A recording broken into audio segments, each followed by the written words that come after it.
Vocês gostam de The Crown, aquela farofada estilo Choquei sobre a família real britânica? Se sim, hoje eu tenho uma indicação de um bom filme na Netflix que talvez você vá gostar, principalmente para vocês não dizerem que eu estou exagerando, porque o diretor Philip Martin, desse filme que eu vou falar agora, é um dos diretores da série The Crown. Eu tô falando de A Grande Entrevista, que é baseado num livro chamado Scoops. Scoop em inglês, S-C-O-O-P, significa furo no sentido de furo de reportagem, furo de notícia. E esse livro é escrito por uma jornalista chamada Sarah McAllister e nele ela reúne alguns dos principais furos de notícias, pelo menos que ela vivenciou na carreira dela, e ela conta a história dos bastidores dessas grandes entrevistas que entraram já para a história da humanidade. E esse filme aqui, da Netflix, que é A Grande Entrevista, pega uma dessas histórias para adaptar em filme. Essa história é a história da entrevista que o príncipe Andrew, o duque de York, lá do Reino Unido, deu para a BBC, para um programa chamado Newsnight, sobre o envolvimento dele, a amizade dele com o Jeffrey Epstein, que já foi de arrasta pra cima e que era um predador sexual. Esse ano, recentemente, saiu lá uma lista, não sei se vocês lembram, de nomes de pessoas famosas que saíram nos documentos vazados das conversas telefônicas ou de WhatsApp, seja o que for, do príncipe Harry, e muita gente interpretou errado essa lista, como se todo nome que aparecesse na lista significasse que essa pessoa estava envolvida, participando das festas e das orgias e de tudo que o Epstein fazia, e às vezes não, às vezes era só uma menção ao nome da pessoa, sei lá, a pessoa tinha o mesmo cabeleireiro do Jeffrey Epstein e estava lá citado que ele contratou esse cabeleireiro por causa do Jeffrey Epstein, que foi, enfim, sei lá, alguma coisa desse tipo, e as pessoas já queriam mitar na internet, falando que não, que olha só como o Leonardo DiCaprio, a Cate Blanchett, não, isso não tinha nada a ver, porém, o príncipe Andrew realmente apareceu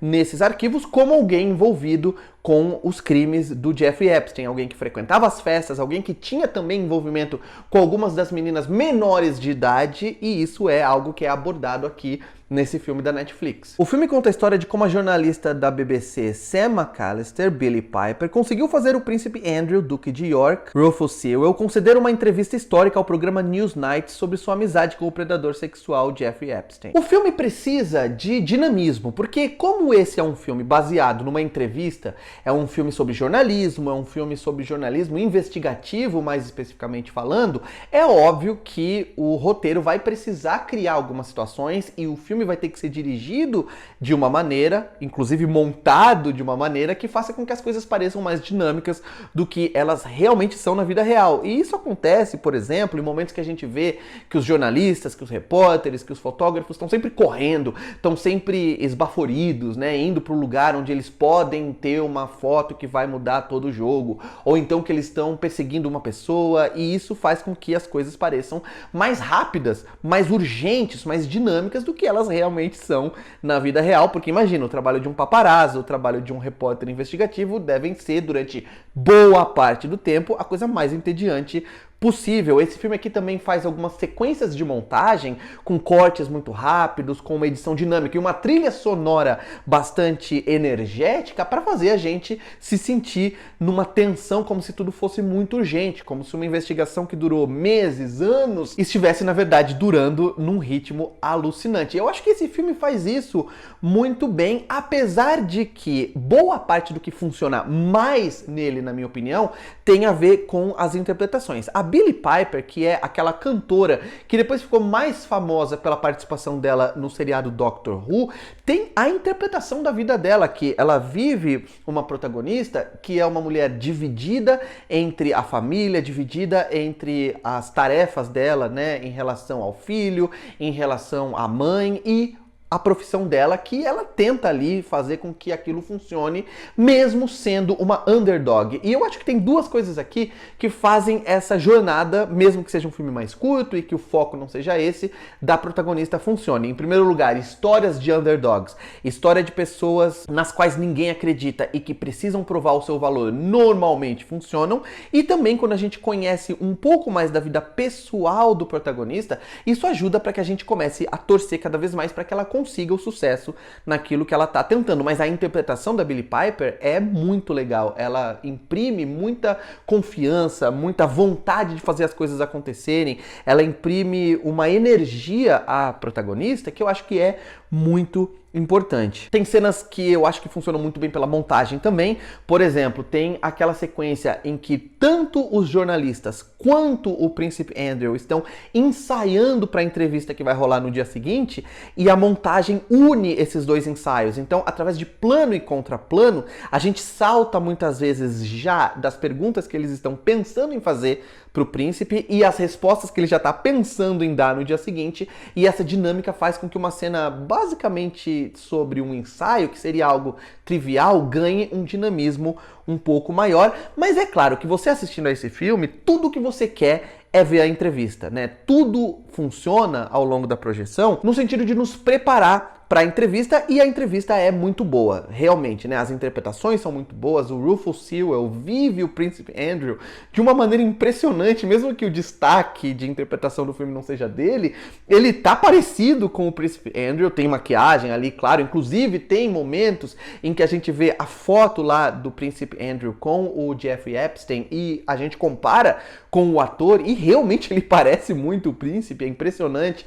Eu gosto quando a foto é usada, por exemplo, ou uma imagem de arquivo da história real no filme e que a gente realmente fica na dúvida, será que é mesmo o ator ou será que é uma foto real? Isso pode tirar algumas pessoas da experiência narrativa, né, da suspensão da descrença, pode fazer você sair um pouco da imersão da história, mas eu acho que também funciona pra gente ver o quão boa foi a interpretação do ator e a caracterização física e facial dele também. A Keely Hawes, que é uma atriz que é character actor normalmente, né, que são aqueles atores ou atrizes, no caso, que vivem personagens mais coadjuvantes, mas que normalmente mandam muito bem, transformando-se nesses personagens, assim, né, com uma variedade de estilos de interpretação muito grande. Tá muito bem aqui como a Amanda, que é aquela mulher que trabalha tanto tempo na família real que ela já, de uma forma meio constrangedora, usa a primeira pessoa do plural para falar da família real. Ela fala nós e várias vezes alguém fala, como assim nós? Vocês quem?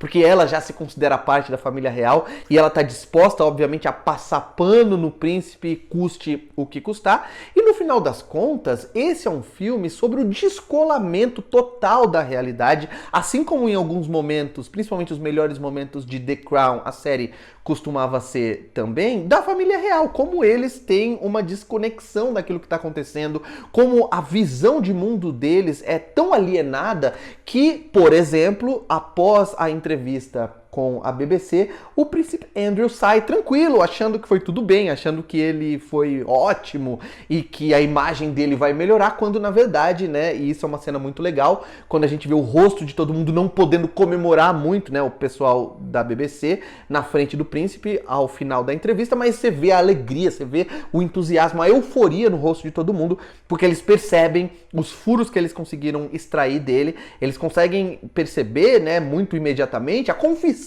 que eles tiraram do cara, mas ele não percebeu. E tem uma cena lá que ele fala que não, eu não acompanho essas coisas, falando do Twitter e das redes sociais, que demonstra também, né, como ele não percebe que as redes sociais hoje em dia são nada mais, nada menos,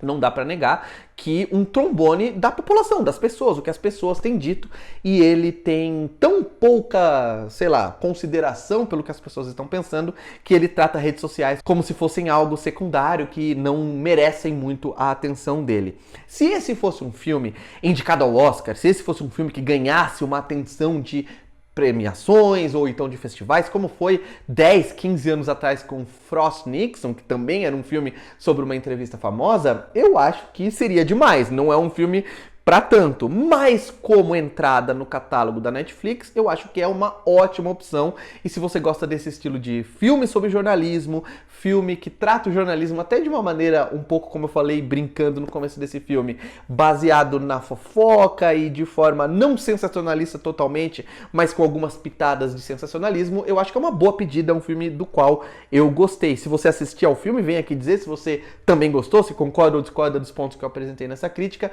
dá um like nesse vídeo, se inscreve no canal, clica no sininho em sempre, para sempre receber notificações de vídeos novos por aqui, e por hoje é isso. Um abraço, tchau!